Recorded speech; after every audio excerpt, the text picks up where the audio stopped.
जय Hind and hello guys, स्वागत है आपका आपके अपने YouTube चैनल ज्ञानदेह होस्ट में। एंड इस वीडियो के अंदर आपको बताने वाला हूं जवाहर नवोदय विद्यालय समिति यानी कि JNVST class 6 admission online form 2027-2028 के बारे में कि कैसे आपको ये फॉर्म फिलअप करना है। गाइज ये फॉर्म भरा तो 2026 के अंदर जा रहा है, बट ये 2027-2028 सेशन के लिए भरा जा रहा है, यानी कि आपका बच्चा अभी 5th क्लास के अंदर होना चाहिए। तो इस वीडियो के अंदर आपको कंप्लीट जानकारी दी जाएगी और जो भी आपके सामने इशूज़ आ रहे हैं, जो प्रॉब्लम आ रही है, सारी चीज़ें बहुत ही अच्छे से एक्सप्लेन की जाएगी ताकि आपके बच्चे से या फिर आपसे फॉर्म भरने में कोई भी मिस्टेक ना हो। तो इसके लिए गाइज आपको वीडियो को बिना स्किप किए पूरा देखना, नहीं तो अगर आपने वीडियो स्किप किया कोई ना कोई आप पॉइंट मिस कर जाएंगे और फिर आपसे फॉर्म में गलती हो जाएगी एंड फॉर्म को आप एडिट भी नहीं कर सकते। तो चलिए शुरू करते हैं। अगर आपने अभी तक भी वीडियो को लाइक शेयर नहीं किया हो तो कर देना और चैनल को सब्सक्राइब करके बेल आइकन ऑन कर लेना। इसके बाद जो लिंक मैंने वीडियो के डिस्क्रिप्शन में दिया हुआ है आप ओपन करेंगे, यहाँ पर आपके सामने इस फॉर्म की जानकारी आएगी। इसमें 2-3 मेन कंडीशन है। एक कंडीशन तो ये हुआ कि candidate has to study class 5th in any of the government और गवर्नमेंट रिकॉग्नाइज्ड स्कूल, यानी कि अभी जो बच्चा इसमें अप्लाई करेगा वो 5वीं के अंदर पढ़ रहा हो, जो कि स्कूल होना चाहिए सरकार द्वारा मान्यता प्राप्त। एंड बोला है कि लोकेटेड इन सेम डिस्ट्रिक्ट, यानी कि जिस डिस्ट्रिक्ट में वो अप्लाई कर रहा है उसी डिस्ट्रिक्ट में वो पढ़ रहा होना चाहिए अभी 5वीं के अंदर। साथ ही सेकंड कंडीशन ये है कि जो बच्चा इसमें अप्लाई करेगा उसका डेट ऑफ बर्थ या फिर उसका जन्म 1 मई 2015 से लेकर के 31 जुलाई 2017 के बीच में होना चाहिए। अगर बच्चे का जन्म 1 मई 2015 से पहले या 31 जुलाई 2017 के बाद में हुआ है तो वो इसमें अप्लाई करने के लिए एलिजिबल नहीं है। फिर यहाँ पर इसमें अप्लाई करने के लिए किसी भी कैटेगरी कैंडिडेट को कोई फीस पे नहीं करनी। फॉर्म आप लोग 31 जुलाई 2026 तक भर पाएंगे। एंड इसमें मैं आपको बता दूं कि एग्जाम पैटर्न कैसा रहेगा, तो आप यहाँ पर देख सकते हैं इन सभी सब्जेक्ट से कितने क्वेश्चन आएंगे, उसके लिए कितने नंबर मिलेंगे, एग्जाम करने के लिए कितना घंटे का समय आपको मिलने वाला है टोटल, तो ये सारी इन्फॉर्मेशन दी गई है। और जब आप फॉर्म भरेंगे वहाँ पर आप सिलेक्ट भी कर पाएंगे कि आपको किस लैंग्वेज के अंदर अपना पेपर देना है, तो वो आप वहाँ से सेलेक्ट कर लेना। तो ये सारी चीज़ यहाँ से समझ आपको आ गई। अब अगर आप इसमें एलिजिबल है फॉर्म भरने के लिए और आपने अभी तक नहीं भरा तो इंपॉर्टेंट लिंक के सेक्शन से अप्लाई ऑनलाइन लिंक ओपन करेंगे। अब गाइज आपके सामने यहाँ पर अप्लाई पोर्टल आ जाएगा जहाँ से आपको आपका फॉर्म फिल करना है, जो कि आपका क्लास 6 का 2027-2028 सेशन के लिए भरा जा रहा है। यहाँ पर आ जाने के बाद में सबसे पहले आपको click here for registration for class 6 2027-2028 इसके ऊपर क्लिक करना है। देन आपके सामने इस तरह से जानकारी आएगी जैसे कि आप वीडियो में चेक कर पा रहे हैं। जब आप यहाँ पर आ जाए तो आप गाइज इसमें जो आधिकारिक विवरणिका है, प्रोस्पेक्ट है, इसको एक बार व्यू कर लेना। फिर नीचे की तरफ आपसे एक सवाल पूछा कि यदि अभ्यर्थी अभिभावक यह पुष्टि और घोषणा करते हैं कि अभ्यर्थी ऊपर दी गई सभी पात्रता शर्तों को पूरा करता है तो नीचे दिए गए बॉक्स पर क्लिक करें। तो आप यहां पर इसमें यस कर दें कि हाँ मेरे पास सारी एलिजिबिलिटी है जो कि इसमें मांगी गई है। फिर क्या आपके पास आधार नंबर है, तो आप यहां पर यस करेंगे आधार नंबर अगर है, और उसके बाद यहां पर इसमें आपका बच्चे का जो भी आधार नंबर है जिसका फॉर्म आप भर रहे हैं वो आप यहां पर एंटर करेंगे।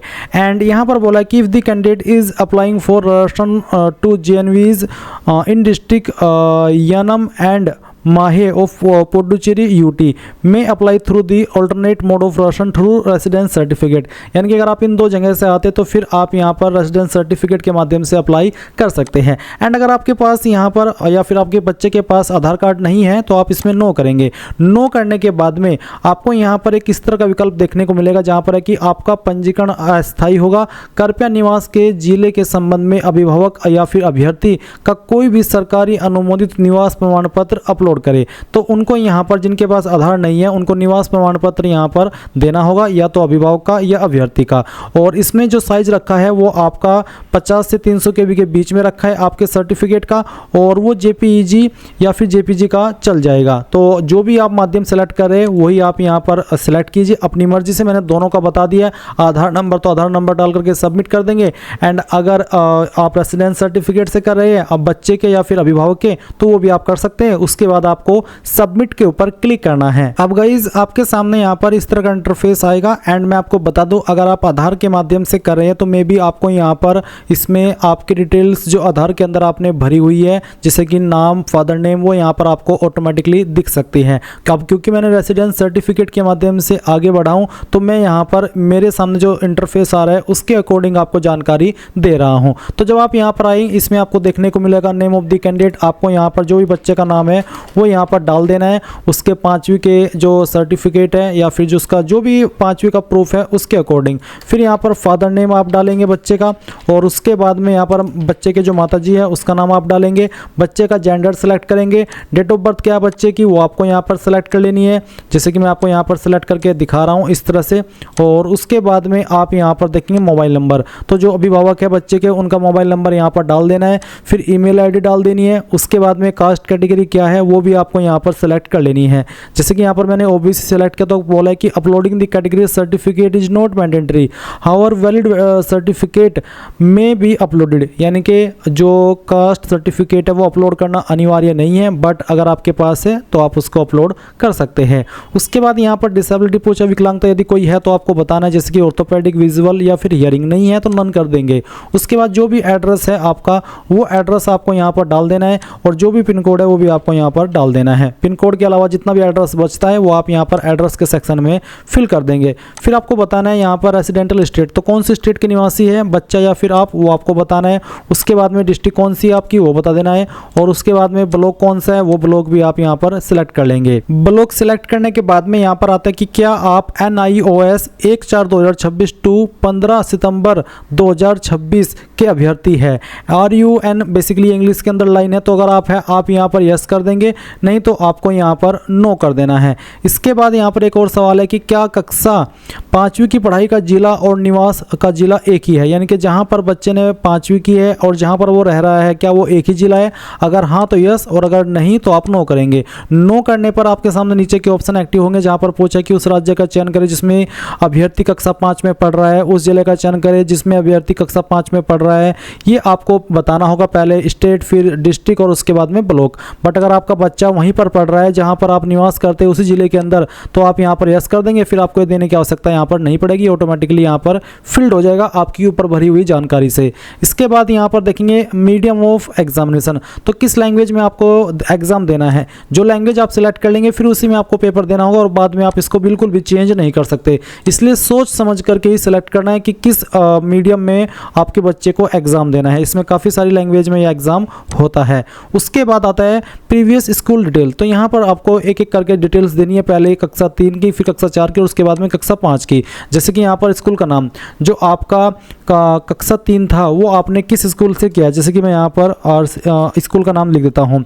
इसमें यहाँ पर मैं जो स्कूल कॉलेज का नाम है वो डेमो के लिए फिल करके दिखा रहा हूँ। आप यहाँ पर इस तरह से स्कूल का पूरा नाम लिख देना। फिर फोर्थ कहाँ से की, अगर सेम ही स्कूल से फोर्थ किया तो वो भी यहाँ पर डाल देना। 5वीं भी सेम स्कूल से किया तो उसमें भी सेम नाम लिख देना। उसके बाद है कि ये जो आपका स्कूल है वो मान्यता प्राप्त था या फिर नहीं। अगर मान्यता प्राप्त था या है तो आप रिकॉग्नाइज्ड के ऊपर इस तरह से क्लिक कर देंगे। फिर स्कूल लोकेशन क्या है, इसमें रूरल है और अर्बन है, यानी कि ग्रामीण या फिर शहरी, जो भी है वो आप यहाँ पर इस तरह से सिलेक्ट कर लेंगे। शहरी है तो अर्बन और ग्रामीण है तो रूरल। उसके बाद ईयर मंथ ऑफ ज्वाइनिंग, जैसे कि यहाँ पर कक्षा 3 का पूछा है तो कक्षा 3 में कौन से ईयर में एडमिशन लिया, तो जैसे कि यहाँ पर 2024 आ रहा है, फिर आपको मंथ बताना है, फिर 2025 उसका मंथ, 2026 उसका मंथ, एंड इसी प्रकार से ईयर ऑफ पासिंग और फिर उसका मंथ, ईयर ऑफ पासिंग का मंथ, 4th क्लास का और उसका मंथ, और इसी प्रकार से कक्षा 5वीं का जो ईयर ऑफ पासिंग है वो बताना होगा, और साथ ही किस मंथ में आपने पास की है वो भी आपको बताना है। इस तरह से ये जानकारी आपको भर देनी है। इसके बाद नीचे की तरफ आप देखेंगे यहाँ पर अभ्यर्थी माता पिता विभाग के द्वारा शपथ पत्र, यहाँ पर शपथ पत्र आपको बोला है। इसमें ये जो लाइन लिखी गई है ये शपथ पत्र में आपको बेसिकली अभी मैं नीचे बताऊंगा कि क्या करना है। जैसे कि पहले तो आप देखेंगे कि अभ्यर्थी की फोटो अपलोड करे, जो बच्चा है उसकी फोटो यहाँ पर आपको अपलोड करनी है जिसका साइज 10 से 100 KB के बीच में रखा है। तो आप चूज फाइल इसके ऊपर क्लिक करेंगे और जहाँ पर भी बच्चे की फोटो है वो फोटो आपको यहाँ पर सिलेक्ट कर लेनी है। जैसे कि मैं डेमो के लिए इस इमेज को सिलेक्ट करता हूँ, ओपन करता हूँ, इस तरह से बच्चे का फोटो आएगा। फिर यहाँ पर जो बच्चे का सिग्नेचर है वो आपको अपलोड करना है, चाहे सिग्नेचर किस तरह का भी वो करता हो। अगर सिंपल नाम लिखता हो तो सिंपल नाम लिख दे, यहाँ पर अपलोड कर देंगे। अगर उसका कोई सिग्नेचर है अभी से उसने सिग्नेचर को डिसाइड कर लिया है तो सिग्नेचर जो भी अभी भी वो कर रहा है करंट में वो आप यहाँ पर सेलेक्ट करके ओपन कर देंगे। उसके बाद माता या पिता के हस्ताक्षर, जो माता जी है या फिर जो पिता है बच्चे के उसका जो सिग्नेचर है वो आपको यहाँ पर अपलोड करना है। तो चलिए मैं यहाँ पर वो भी अपलोड करके आपको दिखाता हूँ। इस तरह से आप यहाँ पर जो फाइल है सिग्नेचर की अभिभावक के चाहे वो माता हो चाहे पिता, वो आप अपलोड करेंगे। फिर है अपलोड कैटेगरी सर्टिफिकेट। अब मैंने पहले ही बताया था कि ये सर्टिफिकेट देना अनिवार्य नहीं है, अगर आपके पास है तो दे दीजिए, नहीं है तो कोई इस वाली बात नहीं है। इसके बाद आप यहाँ पर नीचे आएंगे एंड सेव एंड प्रीव्यू, इसके ऊपर क्लिक करेंगे। अब गाइज आप यहाँ पर देखेंगे कि जो भी जानकारी आपने अभी भरी है वो सभी आपके सामने है। आप एक एक करके सभी जानकारी को अच्छे से चेक कर लेना, क्योंकि बाद में ये फॉर्म एडिट करने का मौका आपको नहीं मिलता है। इसलिए जब आप पूरी तरीके से श्योर हो कि हम मैंने जो इन्फॉर्मेशन भरी है वो सभी सही है, तभी आप फाइनल सबमिट करना। नहीं तो आप जब इसमें चेक करें और आपको लगे कि यार मेरे से कहीं स्पेलिंग मिस्टेक हो गई है या फिर कहीं पर कुछ और लिखना था कुछ और लिखा गया, तो आप एडिट के ऊपर क्लिक करके उसका एडिट करना। नहीं तो जैसे कि मैंने कहा, अगर आप श्योर हो 100% तो फाइनल सबमिट इसके ऊपर क्लिक करके यहाँ से ओके कर देना। अब आप देखेंगे कॉन्ग्रेचुलेसन, आपका जो फॉर्म है वो सबमिट हो चुका है और आपको राशन नंबर मिल चुका है। नंबर आप नोट कर लेना या फिर यहाँ से स्क्रीनशॉट ले लेना और उसके बाद क्लिक है to print your ration form, इसके ऊपर क्लिक करना। इस तरह से आपका फॉर्म आएगा आपके सामने। अब आप यहाँ पर प्रिंट इसके ऊपर क्लिक करेंगे एंड देन यहाँ पर आप इसको सेव कर लेंगे। और इस तरह से गाइज आप ये का जो NVS कह लीजिए या फिर JNV क्लास 6 एडमिशन फॉर्म 2027-2028 है वो भर पाएंगे। आई होप आपको सारी चीज़ें क्लियर हो गई होगी। अगर आपका कोई सवाल डाउट रह गया हो किसी भी जानकारी को लेकर के, तो आप कमेंट के माध्यम से पूछ लेना। इस तरह से गाइज आप लोग ये फॉर्म भर पाएंगे। और अगर अभी भी जैसे कि मैंने कहा कि कोई डाउट है तो कमेंट के माध्यम से पूछ लेना। एंड अगर आपने अभी तक वीडियो को लाइक शेयर नहीं किया हो तो कर देना। Thanks for watching. जय हिंद।